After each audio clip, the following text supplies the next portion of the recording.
My name is Rebecca Hayes, and that morning, I got a letter from a law office saying I owed over $42,000 in taxes on a house in Boston. A house I never even knew I owned. I called my mom, but she hung up as soon as she heard my voice. 2 hours later, my dad texted, "If you still want to pretend you're an outsider, be ready to lose everything Grandma left behind." Have you ever been dragged into a mess by your own family? One you had nothing to do with? If you have, share your story and don't forget to like and subscribe to hear more raw, real-life family stories like this. As for me, I didn't know then that this letter was just the door to an even crueler secret. I sat frozen at the kitchen table, still holding the letter, staring into nothing like it was some bad joke. But the words printed on the page said otherwise. Boston. Property taxes. Nearly $42,000. And on paper, the owner was me. Memories pulled me back to the years in Maine, where I grew up in a 2-story wooden house on a maple-lined street. When I think of childhood, I don't remember afternoons playing ball or warm family dinners. I remember standing in the corner, quietly watching my mom lean toward Caleb, my younger brother by 3 years, with a softness I never got. When Caleb turned 16, my mom started calling him the man of the house whenever Dad was away, even though I was the one holding the keys and keeping things running. The year he graduated high school, my parents gave him a brand new Ford Ranger pickup, bright red like the family's pride. I still remember that day, neighbors crowding the yard, my mom grinning and hugging him, saying, "You deserve this." Me? At 18, I got an envelope with a good luck card and a reminder to make sure you pay the insurance on time for the old sedan I bought with 2 years of winter and summer job money. Back then, I never blamed Caleb. I was even happy for him.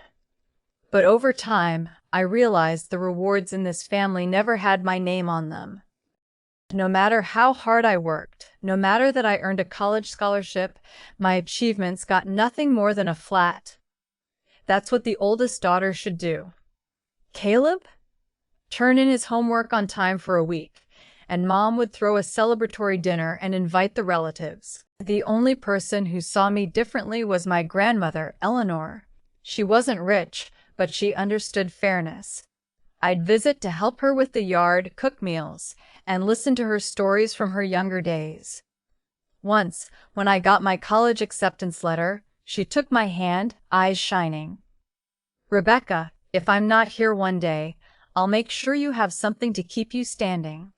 Not because I love you more than anyone, but because I've seen you stand on your own 2 feet for so long." That promise burned into my memory. So when she passed away 3 years ago, I believed she'd left me something, enough to start my life more independently. But at the will reading, I sat in silence as the lawyer announced that all her assets, her old suburban house and her savings, were going into a family fund managed by Caleb to support members when needed.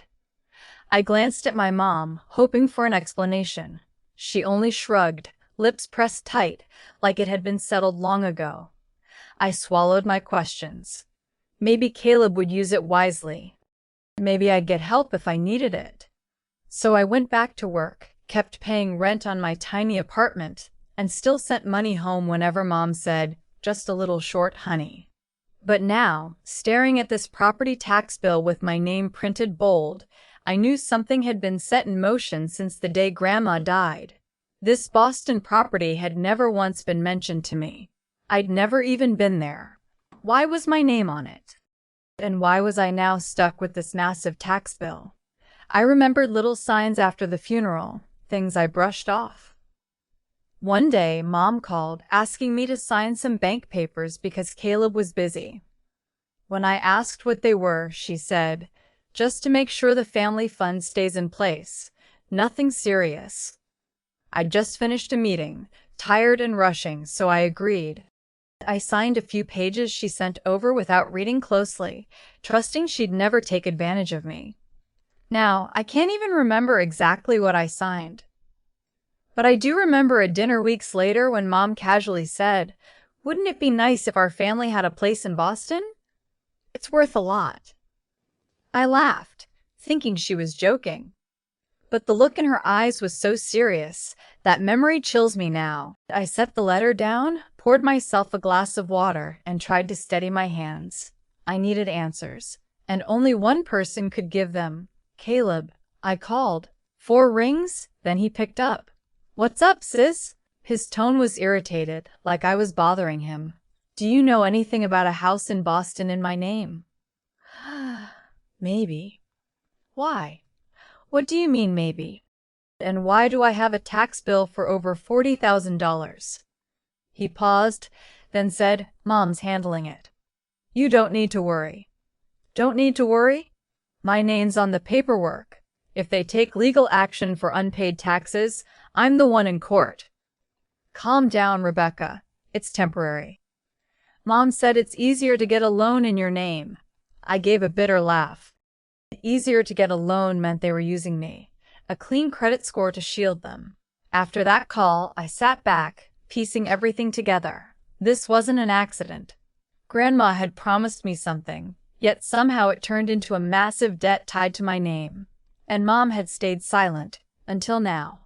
I thought about our last conversation a few weeks ago. We were in the living room, tea still steaming on the table. She looked at me and said slowly, "You know, in a family, the ones who can should shoulder more. You can't always measure it in money." I answered carefully, "But Mom, being able doesn't mean I'm responsible for things I didn't do." She smiled, but her eyes were ice. "You say that because you've never had to take care of anyone but yourself." At the time, I thought she was just lecturing me. Now, I know it was a warning. I grabbed my phone and called her directly. She picked up after 1 ring. "Rebecca, finally calling?" Her voice was light, but I heard the guarded edge. "Mom, I got a tax letter for the Boston house. It's in my name. I want to know what's going on." She paused, then sighed. "Don't make a big deal. Yes, it's in your name, but it's to protect the family's assets. I know you wouldn't do anything reckless." Then why didn't I know? Why am I paying the taxes? Because if you'd known from the start, you'd have said no. And you tend to make things complicated. Her words hit like a slap. Not because she didn't trust me, but because she knew I'd refuse, and chose to deceive me instead. I set the phone down, feeling hollow. Grandma's proud eyes flashed in my mind. If she knew, would she be heartbroken? All those years of quiet endurance, thinking if I just worked hard enough, I'd earn my place, it was all an illusion. Now, I wasn't just overlooked, I was being used. That night, I replayed every odd moment from the past 2 years. One crisp fall morning, I'd gotten a stack of bills sent to my apartment by mistake. Electric, water, addressed to a Boston street I didn't know. My name, Rebecca L. Hayes, printed at the top. I called Mom immediately. "Mom, I just got some utility bills for a Boston address. What's going on?" "Oh, must be a mix-up." "Don't worry, I'll take care of it." She sounded so casual I believed her and set the papers aside. I didn't know it was the truth trying to reach me. A month later, during a long work shift, Mom called again, urgency in her voice. "Sweetie, I need you to sign some loan papers. Nothing serious, just bank forms. Caleb's busy, so can you be on the title for now?" "Why me?" "Your record's clean, no debt. The bank approves it faster, and it's family, honey, help us out." I agreed without a second thought, e-signing the documents she emailed me.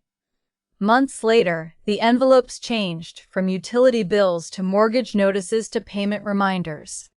I thought about asking her, but every time we talked, she'd redirect the conversation to Caleb's hard times, Dad's health problems, or her stress.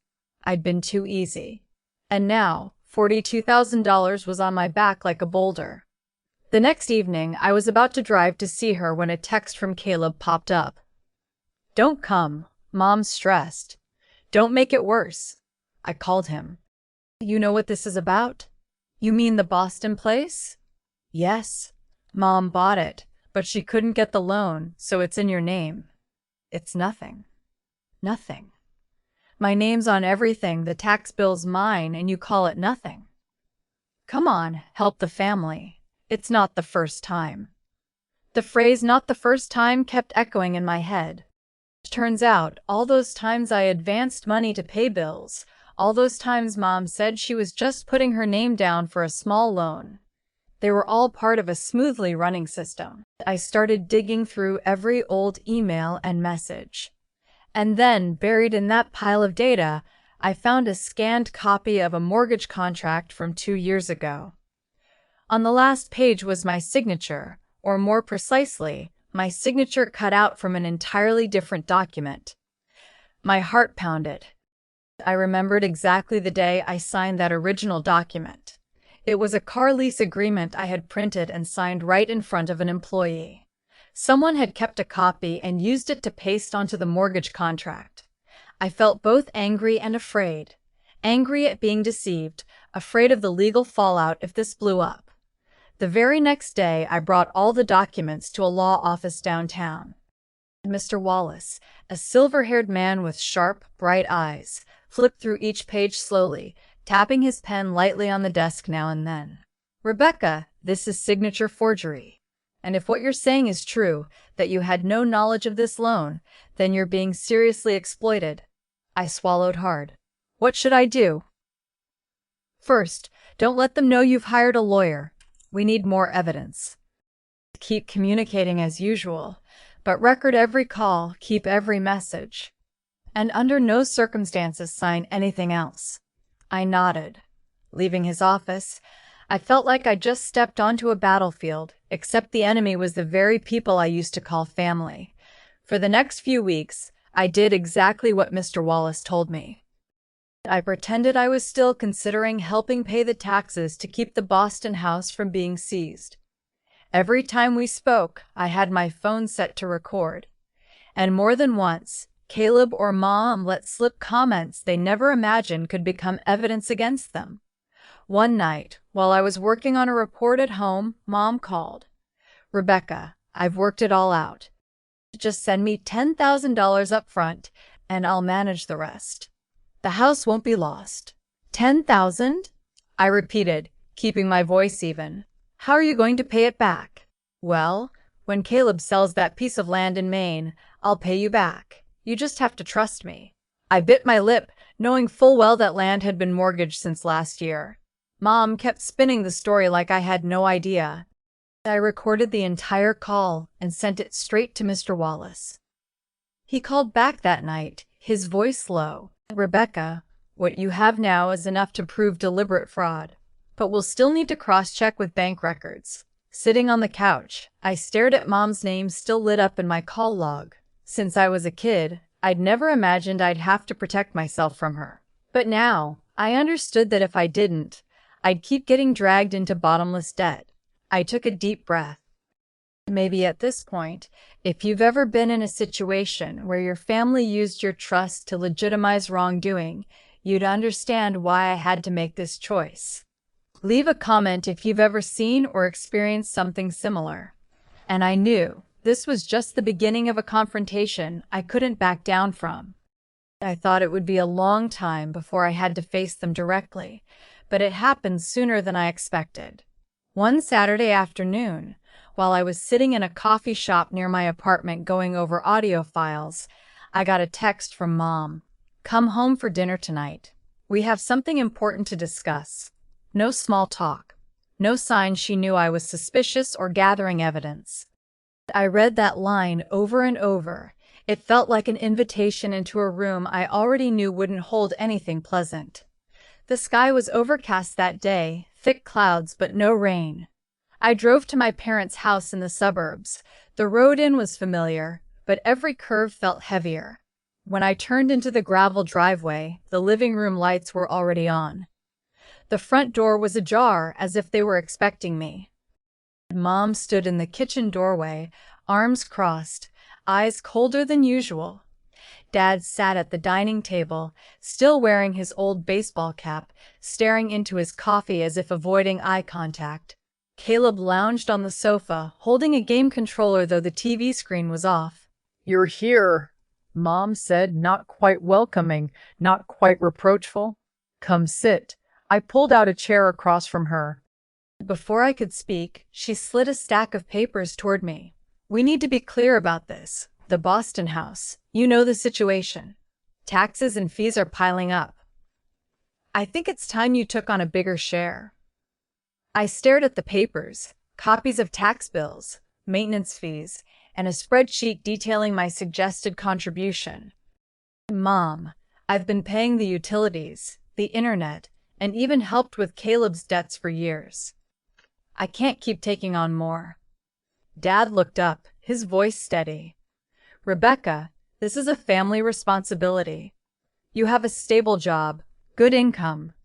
Not everyone's as fortunate as you." I pressed my lips together, holding back my frustration. "What about Caleb? He's family too." Caleb smirked, setting the controller on the table. "Don't drag me into this. I never forced you to pay me anything. You did that on your own." I took a deep breath. "On my own. You called me dozens of times, sent late-night texts borrowing money. On my own when Mom told me the whole house would have its power cut if I didn't help." Mom tapped the table, her voice sharper. "Don't talk like that. Has this family ever abandoned you?" I let out a short, dry laugh. "Yes, many times. Want me to list them? The time I had a high fever and had to drive myself to the hospital. The time I worked 2 shifts to pay tuition while Caleb got a new car. The time I asked you to sign a scholarship form and you said you were busy taking Caleb skiing." The air in the room grew thick. Dad tapped his coffee cup, then spoke slowly. "Rebecca, digging up the past won't help. We're talking about the present. If we lose that house, we lose part of the family." I locked eyes with him. "Part of the family? I've never even stayed there. I only know about it from bills sent to me by mistake." Mom narrowed her eyes, her voice quieter but harder. "Don't pretend you haven't benefited. The house is in your name. Its value is tied to you. Tied to me for what? To take out loans, to dodge taxes, and when it all collapses, dump it on me?" Caleb suddenly cut in, his tone laced with contempt. "If you don't want to help, just say so. Stop acting all righteous." I looked at him. There was no empathy there. For years, he'd been used to me being his lifeline whenever he messed up. "Fine," I said evenly. "Then I'll say it straight. I'm not paying another cent for that house. Not one." Mom tilted her head slightly, her eyes sharp. "Are you sure you want to say that in this house?" Dad shifted like he might speak but stopped. Caleb let out a mocking laugh. "Told you, she'd bail." The heat in me rose, not impulsive anger, but a weariness and resolve built over years. "Mom, Dad, Caleb, for years I've paid with my time, my energy, my health to keep things from falling apart. I'm done. If I'm only part of this family when I have money to give, then I finally understand my value here." No one spoke. The clock ticked loudly. Mom's hands clenched. "So you're choosing to abandon the family?" she asked softly, coldly. "No," I said. "I'm choosing to protect myself." Dad sighed, leaning back. Caleb shook his head, smirking like he'd seen it coming. I stood, pushing the chair in. No one stopped me as I walked to the door. But I knew what had just happened wasn't just an argument. It was a clear line drawn between me and them. Opening the door, the cold air hit me, like I'd stepped out of a long stifling room. I walked down the steps, the door closing behind me with a dry, final click. I didn't look back. Inside, I knew this was just the tip of the iceberg. The deeper part was bigger, darker, and I'd have to face it soon. I drove straight home without turning on the radio. That night, the road felt longer, each mile underlining one truth. This confrontation hadn't closed the issue. It had opened a new layer of tension. On my sofa, I stared at the folder Mr. Wallace had given me. Inside those dry pages were timelines, signatures, and details heavier than any excuse. It was time to stop standing on the sidelines. If I wanted to end this, I had to face them again, with the full truth in hand. 3 days later, I called Mom, keeping my tone calm. "Mom, I'll come by tonight. I want to talk one last time about the Boston house." She just said, "All right." When I arrived, dinner was already set on the table, but no one was eating. Mom sat at the head, her gaze icy. Dad stood in the corner, one hand on the back of a chair, while Caleb sat with his legs crossed, arms folded like an audience member waiting for a show. I set my briefcase on the table and pulled out a chair. "Before we go any further, I want you all to see this." I pulled out a printed copy of the mortgage agreement and placed it next to a car lease I had signed 2 years ago. "This is my original signature," I said, pointing to the lease, "and this is the signature on the mortgage. It's clearly the exact same image pasted over, not a real, in-person signature." Mom glanced at it quickly, then leaned her elbows on the table. "What exactly are you implying?" "I'm not implying anything. I'm stating it. This signature was forged. And I never agreed to be on that home loan." Caleb laughed. "Are you turning this into some kind of crime drama? Who's going to believe you?" I pulled out my phone and played a recording. Mom's voice came through, unmistakable. "Just put your name on it and the bank won't do anything. I'll handle the rest." Dad's brow furrowed. Mom's face went pale. "You recorded me?" she asked, her voice almost breaking. I recorded you to protect myself, because I knew without proof you'd all keep claiming I agreed." The air turned thick. Caleb shifted in his seat, trying to look unfazed, but I caught the flicker of unease in his eyes. I kept my tone steady. "I've already given this to my lawyer. They confirmed it's signature forgery and financial fraud. If I choose, this can go straight to court." Dad spoke for the first time since I walked in. "Rebecca, are you really planning to drag your own family to court?" "I'm planning to drag the truth into the light. The family, you brought it here yourselves." Mom suddenly shot up from her chair, the legs screeching against the floor. "You think this is right? After all these years I've raised you, cared for me, or cared for Caleb?" I cut in. "I've stayed quiet long enough." Caleb leaned forward, planting his hands on the table. "You're just bitter because Grandma didn't leave you anything, right?" I met his eyes. "No. I just want to stop being the shield for this family's mistakes." Mom sat back down, but her eyes burned with anger. "What do you want? Money? An apology? I want my name removed from every document tied to that house. And I'm not paying a cent in taxes or fees for it." Dad stayed silent, glancing between Mom and Caleb. The three of them exchanged a loaded look before Mom spoke again. "If you do this, we'll lose the house." "If I let this go, I'll lose more than a house," I replied. I slid the folder toward them, along with a statement from my lawyer. All they had to do was sign, confirming I had no involvement and they'd assume full responsibility for the debt, and I wouldn't take it to court. Caleb looked at Mom and smirked. "Don't sign. She won't actually do it." I didn't react. Instead, I showed them an email draft to my lawyer, ready to be sent to the bank and investigators if I didn't get a response in 3 days. Mom picked up the papers, her hand trembling slightly. I couldn't tell if it was from anger, fear, or both. Dad quietly stepped outside to the porch and lit a cigarette, something he only did when deeply stressed. Caleb got up and paced like a caged animal. Finally, Mom set the pen down. "You're tearing this family apart, Rebecca." "No, Mom. This family's been broken for a long time. I'm just refusing to be buried with it." I gathered the documents into my briefcase. As I stood and headed for the door, I knew there'd be no going back after tonight. But I also knew that if I didn't walk out, I'd never have the freedom I'd spent my entire youth searching for.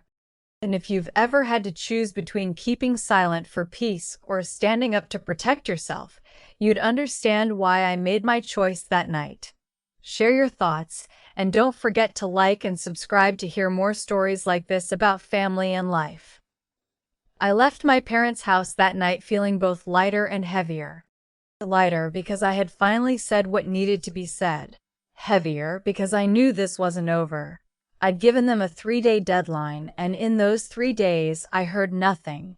No calls, no messages. The silence didn't feel like reconciliation. It felt like the pause before a storm. On the 4th day, I got home from the office around 9 p.m. Winter in Maine was cold and dry, the wind stinging my eyes. I stepped into the hallway of my apartment building, pulled out my keys, but as I reached the door, I noticed fresh scratches on the lock, as if someone had tried to force it. My heart pounded. I turned the knob. The door was unlocked. I knew I'd locked it before leaving. Inside, the apartment was dark except for the faint glow from the streetlight outside. I switched on the lights and froze. My desk was disturbed. The folder and envelope containing copies of the mortgage paperwork, locked in my drawer, were gone. My laptop was still there but had been opened, a folder of documents displayed on the screen. I forced myself to stay calm. I checked drawers, shelves. Some personal mail was missing too. It wasn't the chaos of a random burglary. Whoever had been here knew exactly what they wanted. I immediately checked the small security camera I'd installed outside my door. The footage showed Caleb arriving around 5 p.m., wearing a gray hoodie, head down. He unlocked the door, with a spare key only Mom had. He stayed for 15 minutes, then left with a black sling bag strapped across his chest. I didn't know whether to feel shocked, angry, or just deeply sad. This was the same brother I'd stayed up countless nights worrying about, finding ways to pay off his debts, and now he'd walked into my apartment and taken the very evidence I needed to protect myself. I called Mom. She answered after a few rings. "Why does Caleb have a key to my place?" Silence. Then, I gave it to him last month. He said he wanted to drop off some of Grandma's old things. Old things? I almost shouted. What old things require breaking into my locked drawer and taking legal documents? No answer. Instead, I heard Caleb's voice in the background. "Stop overreacting. You took those papers to hurt the family, so I took them back to protect it." My blood boiled. Protect it? Caleb, those were proof you forged my signature. Do you think making them disappear makes the truth disappear too? Mom cut in, her tone sharp. "Rebecca, you're making yourself the enemy. You'd really take your own brother to court?" "I don't want to, but I will if I'm pushed." I hung up, my hands trembling with a mix of fury and disappointment. I called Mr. Wallace, my lawyer, told him everything, and sent him the video. He listened quietly, then said, "This is unlawful entry and theft of documents. You can report it to the police immediately. But let me contact them first. Better to prevent your family from twisting it into a personal feud." I agreed. We planned to meet at the local police station the next morning. That night, I barely slept. Every time I closed my eyes, I saw Caleb rifling through my drawers, holding my file, looking so sure he had the right. Worse, I saw Mom, the one who had given him the key, someone who once told me trust is the foundation of every relationship. The next morning, I went to the station with Mr. Wallace. We presented everything: the video, the missing items. The officer, a man in his 50s with a steady voice, looked at me for a long moment before asking, "You have enough evidence to file a complaint. But are you sure you want to do this to your own blood?" I paused. The question wasn't just about Caleb. It was about my parents too. But then I nodded. Yes, if I don't, they'll keep thinking I'm someone they can use at will. After filing, Mr. Wallace advised me to change my locks immediately and stay somewhere else for a few days in case Caleb, or anyone, came back. I followed his advice, booking a small hotel room downtown. That evening, I sat alone by the window, watching traffic roll by. The feelings of loss and relief took turns washing over me. Loss, because the bond of blood had fractured beyond repair. Relief, because at least I was starting to take my life back. 2 days later, Mr. Wallace called. The police had found the folder in my parents' garage, stuffed in a plastic bin with other old papers. Along with the mortgage and bills, there were some of my personal letters. Hearing that didn't shock me anymore. The picture was complete. Mom and Caleb had worked together, and Dad either knew and stayed quiet, or chose not to get involved. What struck me most wasn't the crime itself. It was how casually they'd done it. As if they'd long seen me as an asset to use, not a person who could say no. That night, I sat in my hotel room, opened the small notebook I'd kept since college, and wrote down every date, every event, every word I could remember. Not to dwell on it, but to remind myself this wasn't a bad dream I'd wake up from. This was real.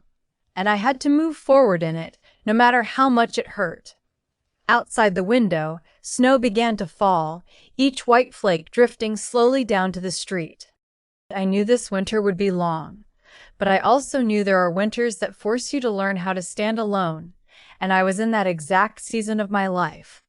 On Monday morning, I had just arrived at the office when my phone rang. An unfamiliar number appeared on the screen, with a Boston area code. I hesitated for a second before answering. The man on the other end introduced himself as a collections officer from a bank regarding a property in Boston. "Miss Hayes, I'd like to discuss the mortgage status of a property under your name," he began. I cut him off, keeping my voice as calm as possible. "I have never purchased or taken out a mortgage for that property. I'm working with my attorney, and we've already confirmed the signature on the paperwork was forged." The man paused for a few seconds before saying, "Are you aware that this account has been delinquent for 8 months? The last payment was recorded in April of last year, and nothing has been paid since." A chill ran straight down my spine. 8 months.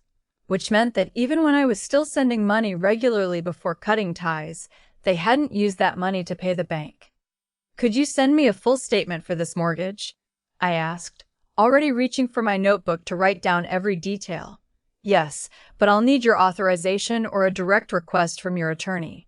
We exchanged a few more details before I hung up and immediately called Mr. Wallace. After I told him, he was silent for a moment and then said, "Rebecca, this changes a lot. It shows not only forgery, but also possible misuse of your funds for other purposes. We need to find out exactly what they spent that money on." That afternoon, I went with Mr. Wallace to the bank's headquarters. After presenting the necessary documents, we were handed a detailed statement. And just as I suspected, no mortgage payments had been made in those last 8 months. Instead, I saw large cash withdrawals, transfers to an account under the name Caleb Hayes, and even a payment to a luxury auto garage. I sat there holding the stack of papers, feeling both furious and helpless. "So the money I sent to keep the house was used to buy Caleb a car?" I asked, my voice tight. "Very likely," Mr. Wallace replied. "This is clear evidence of asset misuse." That evening, when I got back to my apartment, I received a message from Dad. "Rebecca, your mother's not feeling well. Can you come over and talk things out? Don't make this worse." I read those words over and over. Talk things out. The same phrase they always used whenever I started standing up for myself. I decided to call Caleb directly. He picked up almost instantly, his voice still laced with defiance. "What, here to threaten a lawsuit again?" "No. This time, I want to hear it from you. Why the money I sent ended up in your account, and why you bought a new car while the house was 8 months past due on the mortgage." Caleb gave a short, dry laugh. "Because I needed a car for work. As for the house, I thought Mom was handling it." I sighed, trying to keep my anger in check. "You know full well Mom wasn't paying the bank. And you know that money was meant to keep the house, not for your personal expenses." He went quiet for a moment, then spoke as if it were nothing serious. "You're overreacting. Money is family money. You have the most, so it's only fair you contribute." That sentence felt like a knife twisting deep inside. In their minds, everything I had automatically belonged to the family, which meant them no asking, no permission, no care for what it cost me to earn it. I realized I could no longer engage with them in the usual way. I had to be ready for a public confrontation, and soon. The next day, Mr. Wallace suggested we send formal letters to both the bank and my family, stating that I bore no responsibility for this mortgage and demanding my name be removed from all related documents. He also wanted me to be prepared in case they fought back, through slander, emotional pressure, or even threats. I nodded, knowing what was ahead would be far uglier than what had already happened. And if you've ever been in a situation where the truth you uncovered turned your closest relationships into a battlefield, you'll understand how much fear I had to swallow to commit to seeing it through. If this story resonates with you, leave a comment and hit like, and subscribe to follow the next chapter. The first hearing was set for a Thursday morning at the county courthouse. I arrived nearly 40 minutes early, sitting in my car to breathe deeply and rehearse what I would say. Outside, a thin layer of fog clung to the trees in front of the courthouse, the cold biting into every breath. Mr. Wallace met me at the gate, holding a thick folder. "Rebecca, today won't be long, but we need to stay focused. They'll try to argue that you verbally agreed." I nodded, knowing it wasn't true, but also aware that in family disputes, words often get twisted to suit someone's narrative. When we entered the courtroom, I saw Mom sitting on the right side, dressed in a dark coat, her face unreadable. Dad sat beside her, avoiding my gaze. Caleb leaned back in his seat, arms crossed, smirking slightly. Next to them was a gray-haired man, presumably their lawyer. The judge entered, and everyone stood. After some opening formalities, their lawyer began. His voice was smooth, each word clearly rehearsed. "Your Honor, my client, Mrs. Margaret Hayes, states that her daughter, Ms. Rebecca Hayes, agreed to be on the title and provide financial support for the Boston property. While there is no signed document, this consent was demonstrated by years of consistent contributions and no objections when informed." I listened to every word, both angry and incredulous. No objections? I didn't even know about it to object. Mr. Wallace stood, his voice steady but firm. "Your Honor, we will prove that my client was never informed, and her signature on the mortgage contract was forged. Furthermore, the funds she sent monthly were not used for mortgage payments, but were withdrawn for the defendant's personal use." He placed a USB drive on the evidence table. "This contains a recording of a conversation between Miss Rebecca and Mrs. Margaret Hayes, in which Mrs. Hayes admits she just needed Rebecca's name, and that Mom will handle the rest." Their lawyer frowned, Caleb shifted in his seat, and Mom kept staring straight ahead, lips pressed tight. The judge signaled to play the recording. Mom's voice filled the courtroom, clear, undeniable. "When the words 'just need you' on the title, 'the bank won't do anything' played, I saw Dad lower his head and Caleb shoot an irritated glance at Mom. After the evidence, it was my turn on the stand. I gripped the wooden edge to steady myself. "Ms. Hayes," their lawyer asked, "did you ever receive any benefit from that property?" "No. I have never lived there, rented it, or used it in any way." "But you did send money regularly for months, correct?" "I sent money because I was told it was for the mortgage, to keep the family from losing the house. I had no idea it was being used for something else." He shifted tone, trying to appeal emotionally. "You love your family, don't you?" "Yes, and it's because I love them that I'm here today, to stop affection from being exploited for wrongdoing." There were murmurs from the back, but I kept my eyes on the judge. During a break, I stepped into the hallway for air. Mom followed, stopping a few feet away. "What are you doing, Rebecca?" she asked, her voice low but sharp. "Do you want to see your mother humiliated in court?" I turned to her. "I want the truth out. If that makes you feel humiliated, maybe the problem lies in what you did." She started to respond, but Dad stepped up, gently placing a hand on her shoulder, as if signaling her to stop. They walked away without another word. That afternoon, the bank's representative confirmed that the most recent payments from my account went directly into an account under Caleb Hayes' name and never reached the mortgage fund. I saw Caleb shift uncomfortably, glancing at Mom while she kept her expression blank. When the judge adjourned, he said he needed more time to review all the evidence, but ordered an immediate freeze on any transactions involving the house and removed my name from payment obligations until a final ruling was made. Walking out of the courthouse, I felt my steps grow lighter, even though I knew the fight wasn't over. At least I'd secured a breathing space, a small piece for myself. Mr. Wallace caught up with me on the steps. "You did very well today, Rebecca. We're on the right track.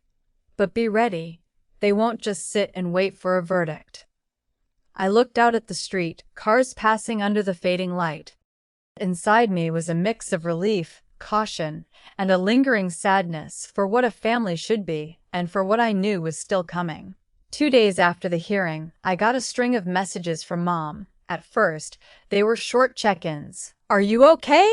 Eating well?" But as I read further, the tone shifted, becoming sharper. "Rebecca, how long are you planning to drag this out? Our family has lost enough face already.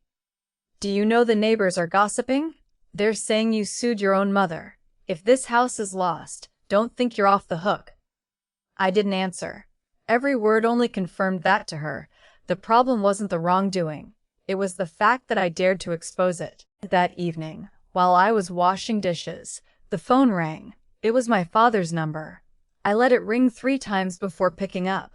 "I don't want to argue," he began, his voice low. "I just want you to reconsider." "Reconsider what?" I asked, dropping the case, keeping this quiet. "Family. After all, we're blood." I smiled faintly, but there was no room left for softness in me. "Dad, I gave everyone the chance to settle this privately. But instead of telling the truth, Mom and Caleb broke into my house, took my documents, and used my money for their own purposes. I can't pretend it never happened." He was silent for a moment, then sighed. "You're just like your grandmother Eleanor. Honest, strong. But sometimes, Rebecca, a little softness isn't bad." "Softness in exchange for being taken advantage of?" I replied. "I've been soft my whole life. Now, that's enough." The call ended there. I knew he wouldn't text me again. He had never been one to confront things head-on, and he'd probably choose to stay on the sidelines as always. The next day, I ran into an old friend, Janet, at a coffee shop near my office. We sat down, and after a few pleasantries, she leaned in. "I've heard bits and pieces about what's going on with your family. Are you okay?" I forced a smile. "Honestly, I'm not even sure I can tell the difference anymore." "You know," Janet said, locking eyes with me, "I've been where you are. Not with a house, but with money. When I stopped helping, they said I was betraying them. But really, that was the first time I was honest with myself." Her words left me quiet. Maybe what haunted me wasn't cutting off the support, but breaking the image of the good daughter I'd been forced into my entire life. That night, I reopened the recordings, the emails, every piece of evidence I'd collected. Not to prepare for court, but to remind myself that I wasn't making it up. I wasn't exaggerating. I wasn't blowing things out of proportion like they claimed. I was just telling the truth. Just as I was about to shut down my computer, an email from the bank popped up. They confirmed they had temporarily removed my name from the mortgage under a court order, and all communication regarding the debt would now be sent only to my mother. I read that line over and over, feeling a weight lift off my shoulders. But the relief didn't last long. Less than an hour later, Caleb called. His voice was full of anger. "You think taking your name off solves everything? This house will still be lost if it's not paid, and when that happens, the whole family will know you're the reason." "Caleb," I said, keeping my voice steady, "I'm not the reason. The cause is what you and Mom did. I'm just done cleaning up the mess for other people.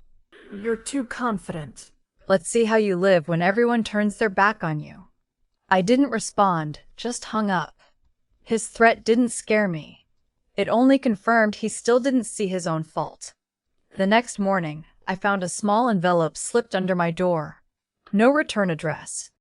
Inside was a photocopy of a handwritten note, scrawled in messy letters. Blood never abandons blood. You'll regret this. I sat down, reading it over and over. No signature.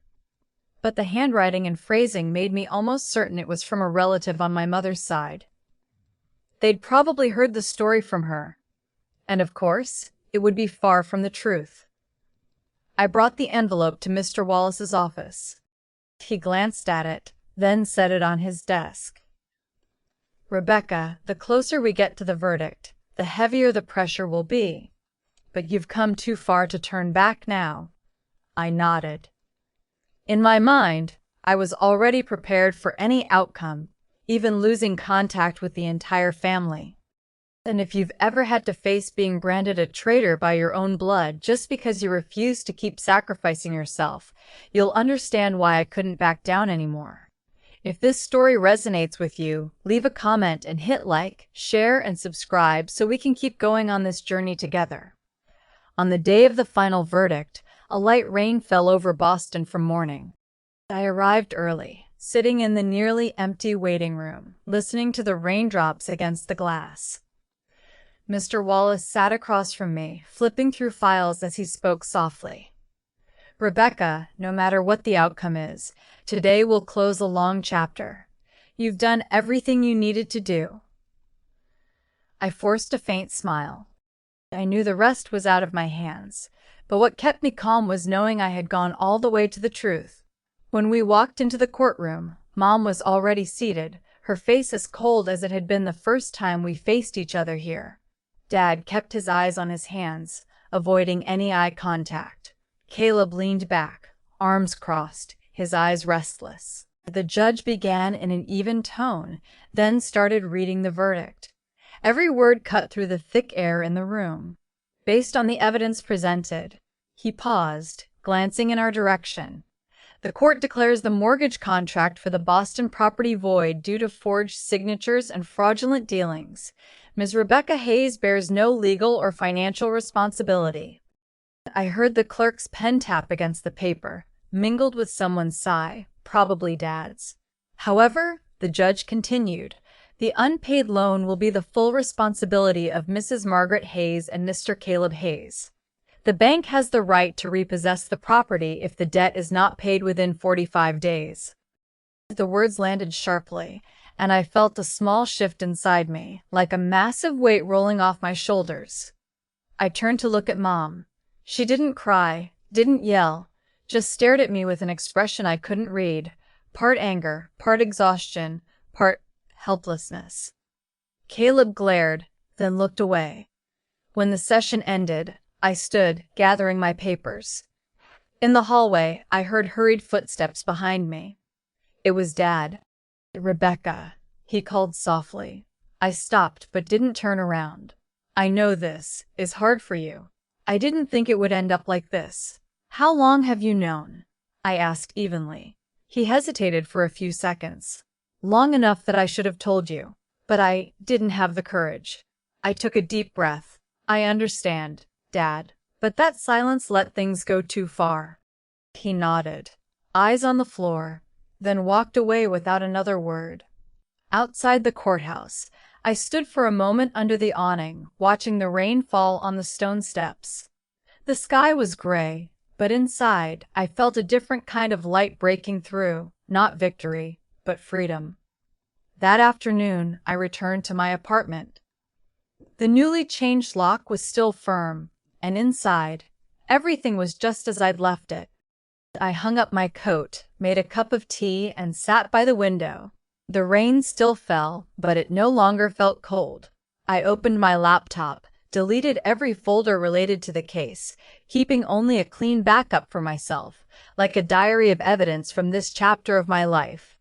Then I shut it and tucked it away. My phone buzzed. An unfamiliar number. I hesitated, then answered.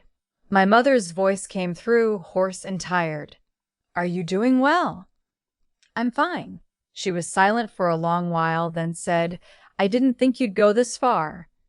I don't think of it as far, Mom. I think of it as enough. There was a sigh on the other end. Now the house will probably be lost. I didn't respond. She added, if you ever need, just call me. I closed my eyes, picturing her face. I'll remember that. We ended the call without a goodbye. I knew there would still be a long distance between us, and maybe it would never be the same. But at least it was a conversation without accusations or lies. That night, I stepped onto the balcony, watching the city lights shimmer on the wet streets. Beneath my feet, the sturdy wood floor gave me a sense of safety I hadn't felt in years. I thought of Grandma Eleanor, of her words that I needed to stand on my own 2 feet. And I realized, finally, I had done it. No more misdirected bills, no more midnight calls to lend a hand, no more feeling like both a daughter and an unwilling lifeline. Just me, the quiet space, and a new chapter waiting to be written, this time by me, for me. What do you think about my choice in this story? Is setting boundaries and saying enough to your own family selfish, or the only way to protect your peace? For me, sometimes protecting yourself isn't turning your back. It's stopping others from using family ties as an excuse for repeated wrongs. Every family has its secrets, its cracks that outsiders can't see. But only when we face them can we decide whether to keep accepting or to find our own path. I believe true love doesn't require you to lose yourself. Share your thoughts in the comments. I truly want to hear your perspective. And if you'd like to keep hearing real, heartfelt stories about family and life, subscribe to the channel so you won't miss what's next. See you in the next story.